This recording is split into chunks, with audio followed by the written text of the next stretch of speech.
And its analysis, as I've said it allows limited cross tabulation. We can do little on aggregate reporting, but for case-based reporting, we can do a lot because, as you have seen here, we have the geographical information on its own. We can have a lot of data, patient information, and onset, all these. So the case-based reporting is the best in terms of surveillance. So what is the role of lab in surveillance? So lab comes in surveillance in all the cycle of surveillance. First of all, in the pre-analytics, whereby they help in case we have identified a case or a suspected case. They help us in collection of samples. They help us in shipping, packaging and shipping of samples. Then during analysis, they help us in testing to know which kind of disease are we dealing with. Also during the post-analysis, it helps us in reporting and keeping records. So surveillance, as I've said it earlier, lab surveillance goes hand in hand with the general surveillance. So anytime we are doing surveillance, we should incorporate the lab surveillance. It's really a key component.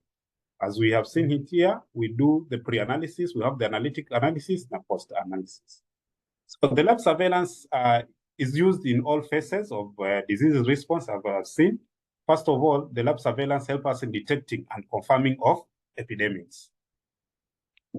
I will just give the cholera some example because it's much easier for all of us to understand. If we have a person presenting with a person above 2 years presenting with 3 or more episodes of diarrhea, you know, like, yes, it's a suspected case of cholera, but have we confirmed it? No. The only time we can confirm this is really a cholera, it's when we collect samples and take them to lab for testing. Then the surveillance of endemic disease like tuberculosis, malaria, it's also being applied. The lab also helps us in that. Also, the lab helps us in surveillance for diseases which are aimed for elimination and eradication. Also, a lab helps us in detecting new agents. And currently, the issues of AMR, antimicrobial resistance, also it's something that we rely on lab to tell us if the particular pathogens that we're dealing with, it is a resistance to particular antibiotics or not. So lab surveillance is really important because of all these factors here. So which are diseases, which in terms of notifiable diseases, what we need to know as we are almost ending this presentation is we need to know that any notifiable diseases is mandated by the law at our national or at our county level to be reported. So if you had that this is a notifiable disease, you need to report that disease. Simply because we have seen that when you do the reporting, it helps in surveillance, and this surveillance can help us in coming with control and prevention measures. So all healthcare workers, clinics, hospitals, lab, they should report any notifiable disease to the surveillance officers. So these reports, once you do the reports are reviewed by the public health team so that they can be able to do an analysis and identify if whatever you have reported warrant a response or a control measures. So with this reporting, as we say that it's mandatory, with this reporting, when you report, the other person reports, during the analysis, that's when we can be able to detect an outbreak. But if you don't report for us or for the surveillance team, usually it will not be easy for them to identify an outbreak. So reporting of these notifiable diseases, it's mandatory, and it really helps, and we have seen why we should report, simply because of the reporting, it helps us know the trends, it helps us knowing to detect outbreaks, all that. So in Kenya, we use diseases which are under the IHR 205. And currently the IHR is it's under review. So when we talk of diseases which are under IHR, we talk of diseases like plague, yellow fever, okay, cholera, all these are diseases under IHR. Then the country, that is Kenya, also came up with its own list of notifiable diseases. Which is this list that Kenya is currently doing surveillance on? So before we come up to the list, as we're doing IDSR, that is integrated disease surveillance, we have what we call the indicator-based surveillance and event-based surveillance. So under indicator-based surveillance, this is data that is collected using the case definitions at health facility. When we talk of indicator-based surveillance, this is data that is being collected on priority diseases that is being collected using the case definition. When we talk of event-based surveillance, this is data or on events. So there's difference between events and disease. So when we talk of events, that means these events have a threat to public health, to the entire public health. So the events, for you to know that we have an event, we use what we call as signals. Then the EBS complement IBS. The EBS is being applied both at the facility and the community level. The indicator-based surveillance is being applied at the health facility. So the EBS just complement the IBS because we have seen some of these community members don't seek health services. So because of that, the EBS are much easy to pick them up. And also, so therefore, EBS has expanded the scope on identifying of the priority diseases. Still, on EBS, it complements EBS by strengthening early warning and response. But if we have an event that is happening in the community, before it reaches out to the facility, the EBS should have picked it up. So because it has picked it up early enough, before we have the outbreak, so we say that EBS strengthen early warning and response. So just a summary on reporting, we talked of weekly, monthly, immediately, so I won't go further on that. So we have 48 diseases, priority diseases in Kenya, and in terms of grouping for these priority diseases, we have a group whereby we say that this is an epidemic-prone diseases. So once we have a case, or there is the issue of thresholds.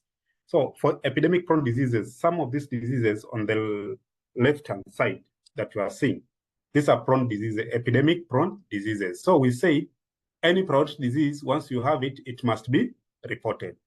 So here, when you look at it, we have the anthrax, cholera, as I've said it, which is also in the IHR. We have dengue, measles, meningococcal meningitis, plague, Rift Valley fever, SARS, typhoid fever, viral hemorrhagic fevers, yellow fever, Ebola, Marburg. All these are diseases which are prone to epidemics. So because of that, the moment you see this disease, they are supposed to be reported. For diseases that are targeted for eradication or elimination, an example of AFP. Also, these are also these diseases need to be reported at any time you come across them. Then we have guinea worm disease, leprosy, leishmaniasis. All that need to be reported. And the tool that we use for this for reporting of this disease is what we call the MOH 545 or the weekly report. However, some of these diseases like anthrax, AFP, measles, plague, viral hemorrhagic fever, yellow fevers, these are diseases that once you have just come across it, you need to report it immediately. Then we have the other major disease or events, conditions of public health importance. So they're important, but the first two columns on epidemic-prone diseases and diseases that are targeted for elimination or eradication, they need to be reported immediately. The moment you come across it, you just need to report. So as a surveillance, the takeaway message is you need not to be sure. The moment you suspect, you should report. If you suspect any of this disease, you just need to report. Why? Because we talked of the cervical case definition has 3 tiers. We have suspected, probable, and confirmed. So the suspect is really important for us as surveillance officers, because if you suspect, that means it's we can respond early and prevent further outbreak. So in terms of analysis of data, when we're doing the analysis for the data that we have collected, we categorize it in terms of person, place, and time. So when we talk of time, we look at when were they affected, or when did they come in. In terms of place, it's like where we use the spot maps to do the analysis for place. And for persons, I mean, we can use the spot map, shaded maps, etc. So the maps are the ones that can be used to show the place. For persons, we can use tables, bar charts, to tell us who has infected, and how many were exposed, how many were infected. So in terms of analysis for surveillance data, that's really important. You need to analyze your data in terms of time, place, and person. So that's just a pictorial of what we have just talked about. So in terms of person, like here, you see the age group. Yeah, so from 0 to 4, 45 to 64. So when you look at it here, you appreciate that the particular in this type of disease, or in this disease that we are doing analysis, it mostly affects children below 15 years. So because when you look at it, the bar graphs, you see that for those who are below 0 to 4, the majority, followed by those who are between 5 to 14. So that's the beauty of surveillance and analysis of data. In terms of place, you can see that when you come up with a map, you are able to know where you can come up with intervention measures, or which community can you concentrate on. In terms of time here, when you have the epi curve tells you that initially we had few cases, but these cases we reached a peak at, let's say, that 6. So at least from there we can come up with we can evaluate like which pathogen is mostly related with this affecting the under 5 incubation period. Like how can we come up with incubation period, source, because of the time of these cases that have been reported. We can also be able to know what's the source, or how is this disease being transmitted. Yeah, for the source here in place, we can saw that most of these cases follow the river, that found near the river. So all this is the beauty of analysis, and from the analysis, due to this analysis, you can be able to know the pathogens, the sources, and transmissions, and with that, you can come up with control measures. So the question that you need to know is, when you do surveillance, are you making an impact? If you don't report, do you think that will be making impact? So here we see that this is the moon. We have a group of dogs, so they're trying to bark at the moon. So they're barking at the moon. Are they making any impact to what they're barking to? So that's a question that you can just think about when you're trying to. You can just think about as we end our webinar for today. So just a take home is that knowing is not enough. We must apply, and willingness is not enough. We must do. So I'm hoping that from here will increase. I mean, we have improved the issues of disease surveillance, and also in terms of notifying some of these priority diseases. So I can say thank you for your attention.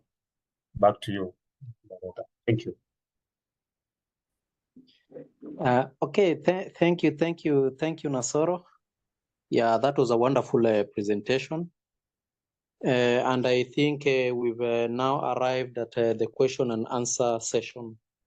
So if you have questions, you can raise your hand. You just ask the presenter directly, or you can use the chat box.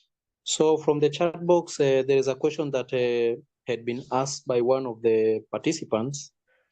She was asking about the 717 approach when it comes to disease response, or rather outbreak response. So maybe Nassoro, you can take that